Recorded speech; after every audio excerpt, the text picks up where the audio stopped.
کیا عورتوں کے لیے مسجد میں الگ سے پردہ کر کے انتظام کے ساتھ دروس چلا سکتی ہے؟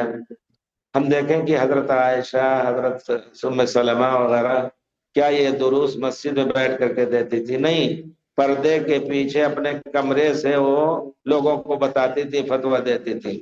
اس وجہ سے عورتوں کے لیے باہر نکال کر کے اس طرح مسجد میں ان کے لیے انتظام کرے کہ وہ میکروفون اکٹھا یہ اور وہ، مردوں کی کو بھی نصیحت کریں، یہ چیز شرعی نہیں ہے۔ مردوں کے لیے مرد کافی ہے، عورتیں اندر اپنا جیسے ان کی اپنے گھروں میں ان کی نصیحت ان کو نصیحت کر سکتی ہیں، فتویٰ بتا سکتی ہیں، اور کچھ ہے، پڑھی لکھی ہیں اور بہت سی ہوتی ہیں غلط سلط فتویٰ بھی دیتی ہیں۔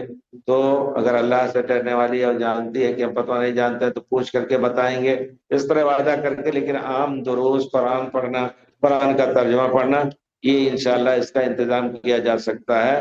اور کھلے طور پر ممبر پہ اسٹیج پہ بھی تقریریں کرتی ہیں، یہ پورے طور پر غلط ہے، ان کو باہر نہیں آنے دینا چاہیے۔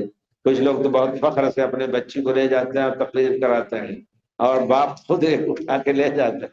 یہ سب چیزیں پورے طور پر غلط ہے۔ مرد کافی ہے، مرد نہیں ختم ہوئی دنیا سے۔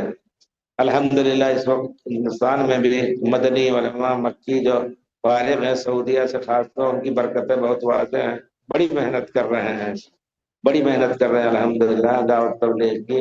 اس میں اگر کسی نے غلطی کر دی تو ان پر ہزاروں لوگ بھی حملہ بھی کرتے ہیں کہ یہ چیز غلط ہے، اس کو اہل حدیث ہو کر کے ایسا نہ کرو۔ ایسا دیکھا جاتا ہے اس میں ویب سائٹ پہ۔